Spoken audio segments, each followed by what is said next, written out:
इस मरतबा भी इंशाल्लाह ताला हमारा पाकिस्तान ही एशिया कप जीत के लाएगा। 20 वर्ल्ड कप भी जीतेगा, ये एशिया वर्ल्ड कप भी जीत के आएगा इंशाल्लाह। एशिया कप जीत गए हम। हाँ भाई पोर्कियों जीत गए एशिया कप।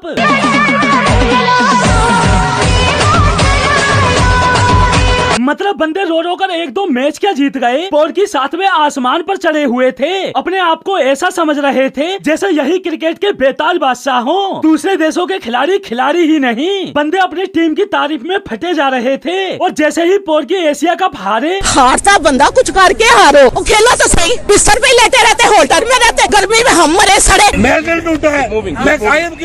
रो झोपड़ी वालों और रो, तुमने बकचोदी ही बहुत फैला रखी थी।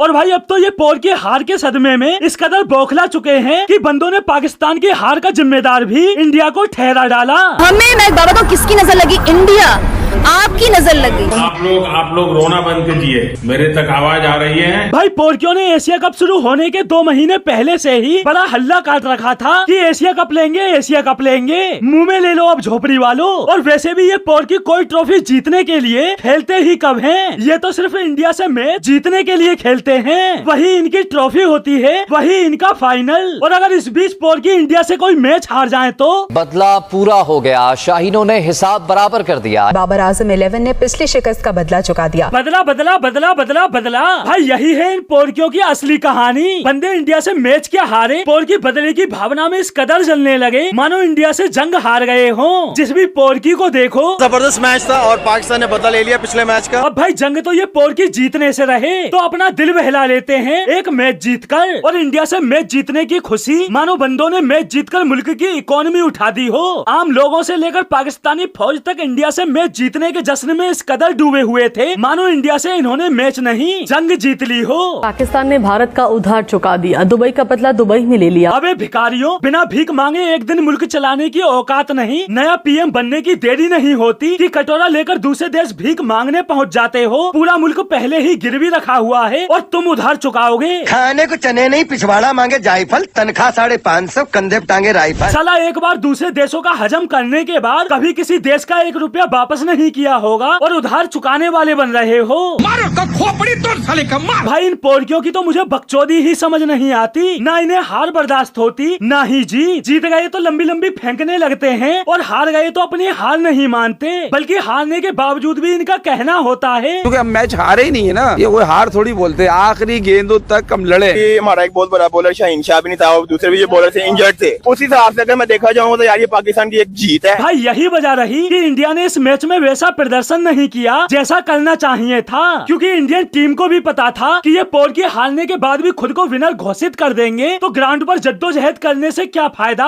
और वैसे भी एशिया कप की इंडिया से ज्यादा पाकिस्तान और श्रीलंका को जरूरत है, क्योंकि दोनों देश ही आर्थिक कंगाली से गुजर रहे हैं। अगर इंडिया के एशिया कप से बाहर होने पर किसी बर्बाद देश को खुशी मिलती है तो भारत के लिए इससे बड़ी जीत और क्या होगी। भाई वैसे भी हम भारतीय विश्व में अपनी दरिया दिली के लिए जाने जाते हैं और वहीं दूसरी तरफ अफगानिस्तान दिल दरिया है, बाकी सब समंदर है, ये मेरी समस्या है। भाई पाक वर्सेज अफगानिस्तान मैच में अफगानी भाइयों ने पोर्कियों को जो पेला, पेलते पेलते पोर्कियों को सुअर बना दिया। माफ करना भाई, सुअर तो ये पहले से ही थे, पेलते पेलते कुत्ता बना दिया। अरे कुत्ते भी तो ये पहले से ही थे, पेलते पेलते भूत बना दिया। मैच के बाद स्टेडियम में मैच देखने आए पोर्कियों की हालत ये हो गई थी, जिसको लेकर पोर्कियों का कहना था हम आईसीसी को खत भी लिखेंगे, आवाज उठाएंगे, जो भी हमारे बस में होगा हम करेंगे। कभी आईसीसी में जाएंगे, कभी कश्मीर के लिए ओआईसी यूएन में जाएंगे, कभी भीख मांगने IMF वर्ल्ड बैंक में जाएंगे, लेकिन हर जगह से इन्हें मिलता क्या है? घंटा। मतलब पोर्की खुद की हरकतें नहीं देखेंगे कि खुद क्या करते फिरते हैं, दूसरों पर उंगली जरूर उठा देंगे। कुछ भी हो सकता था, अपनी क्रिकेट टीम हमारी खतरे में हो सकती थी। मतलब जो देश खुद दूसरे देशों को खतरा बना हुआ है, पाकिस्तान पहुंचने के बाद सिक्योरिटी इशूज की वजह से न्यूजीलैंड के खिलाड़ियों को वापस बुला लिया जाता है। दूसरे देशों के खिलाड़ी डर की वजह से पाकिस्तान का दौरा करना नहीं चाहते। वो पोर्की भी बात करते हैं पाकिस्तानी टीम को खतरा होने की, ये ना समझेगा मेरे को। लेकिन इस सब के बावजूद भी पोर्कियों को अपने मुल्क में अपने खिलाड़ियों में कोई कमी नजर नहीं आती, बल्कि खुद की गलती न मानकर उल्टा इनका कहना होता है। आसिफ अली जिनको लोग जानते हैं, वो बाय नेचर एक बहुत ही काम और बहुत ही कंपोज्ड आदमी है। अरे तुम्हारी बहन का पोर्की मारूं, खुलकर ग्राउंड में बल्ले को बंदूक बनाकर आतंकवाद को बढ़ावा देने वाला बंदा, काम एंड कंपोज। अरे क्या करूं मैं इसका,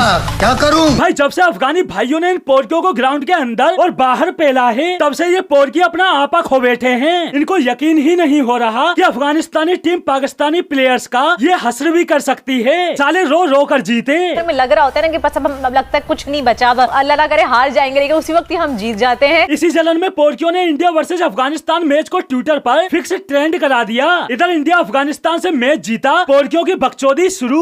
मैं तो बड़ा हैरान हो रहा था कि विराट कोहली को क्या स्लॉट पे रख रख के गेंदे दे रहे थे कि लो भैया कराओ यार, जहाँ मारना है तुम्हें शॉट मारो। मतलब भाई इनका जिम्बाम्बर रन मारे तो वो सही, और अगर कोई इंडियन प्लेयर रन मारे तो वो मैच फिक्स। नाक में दम कर रखा तू। पोर्कियों की जाहिलियत सही है, अगर ये मैच जीते तो सही, अगर कोई दूसरा मैच जीते तो फिक्स, अगर कोई दूसरा मैच हारे तो आईपीएल में खेलने के लिए हारे, अगर ये मैच हारे तो हारने के बाद भी इंडिया लास्ट ओवर में जीत रहा है, इंडिया हारा है बेसिकली फॉर अस। और भाई ये देखो अफगानी प्लेयर्स को फिक्सिंग के नाम पर ट्रोल कर कौन रहा है? पाकिस्तान, जिनके खुद के प्लेयर्स आए दिन मैच फिक्सिंग में पकड़े जाते हैं। अताउर रहमान, सलीम मलिक, मोहम्मद आमिर, मोहम्मद आसिफ, सलमान भट्ट, शर्जील खान, मोहम्मद इरफान, मोहम्मद नवाज, नासिर जमशेद, खालिद लतीफ, ये पाकिस्तान के वो खिलाड़ी हैं जिन पर मैच फिक्सिंग के नाम पर 2 महीने, 5 साल, 10 साल से लेकर लाइफ टाइम तक का बैन लगा हुआ है। ये साले खुद तो एक एक बीड़ी में बिक जाते हैं और दूसरे देशों के खिलाड़ियों पर आरोप लगाते हैं फिक्सिंग का। लेकिन ये पोर्की यही नहीं रुके। अफगानिस्तान वर्सेज पाक मैच में हुए उस वाक्य के बाद इन्होंने भारत को भी लपेट लिया।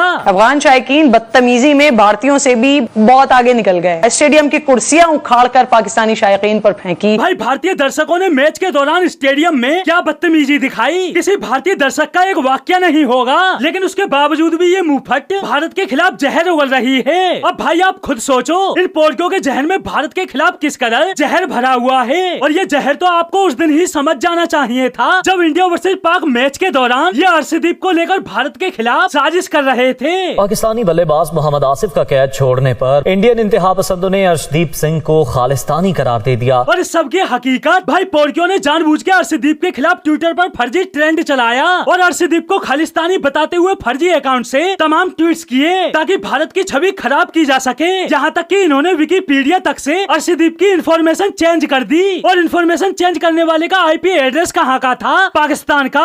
और ये पहली बार नहीं है जब भारत की छवि खराब करने के लिए पोर्कियों द्वारा भारतीय खिलाड़ियों को ट्रोल किया गया हो। पिछले साल मैच में भी इन पोर्कियों ने सेम ऐसा ही भारतीय खिलाड़ी मोहम्मद सामी के साथ किया था। भाई जब जब इंडिया का पाकिस्तान के साथ मैच होता है ये पोर्की हर बार ऐसे ही भारत के खिलाफ दुष्प्रचार करते हैं। लेकिन टेंशन नहीं लेने का, अपुन है ना। इन पोर्कियों को इनकी औकात दिखाने के लिए तुम्हारा भाई ही काफी है। और पोर्कियों तुम एक बात अच्छे से समझ लो, पाकिस्तान मैच हारे या जीते हमें बस लेने से मतलब है, कोई भी दे। तो दोस्तों आज के लिए बस इतना ही, फिर मिलते हैं अगली वीडियो में।